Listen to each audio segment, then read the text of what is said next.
America అడిగింది ప్రత్యేకించి మొన్ననే రాయబారి కొత్త రాయబారి వచ్చాడు ఛార్జ్ తీసుకున్నాడు. అతను వాస్తవంగా చెప్పాలంటే భారత వ్యతిరేక భావజాలం ఉన్నటువంటి వాడే.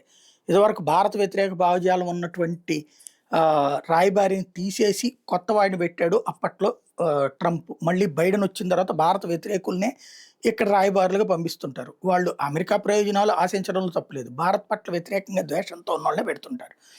అయితే ఇప్పుడు మళ్ళీ మరొకసారి అగ్రికల్చర్ వ్యవసాయపరమైన ఉత్పత్తులు అమెరికావి మన దేశంలో అమ్ముకునేటట్టు, పాల ఉత్పత్తులు మన దేశంలో అమ్ముకునేటట్టు, వాళ్ళకి సంబంధించినటువంటి విత్తనాలు మన దేశంలో అమ్ముకునేటట్టు అన్నటువంటి ప్రెషర్. దానికోసమనే కదా అమెరికా ఇన్ని డ్రామాలు ఆడుతుంది. ఇటు భారత్ని పిప్పి చెయ్యాలి, వాడు బాగుపడాలి, భారత్ చెడిపోవాలి, అది వాళ్ళ కోరిక. ఎందుకు భారత్ 4వ స్థానానికి వచ్చేసింది, 3-2కి వచ్చేస్తే వాళ్ళకి పెద్ద ట్రబుల్. అది ఒక ఆస్పెక్ట్. రెండోది ఏంటంటే వెల్ సెటిల్డ్ అయిందంటే భారత్ని కంట్రోల్ చేయడం కష్టం అన్నటువంటి మరొక ఫీలింగ్. చైనా లాగా తయారైపోతుంది, చైనా కంటే స్ట్రాంగ్గా తయారైపోతుంది భారత్ అన్నది.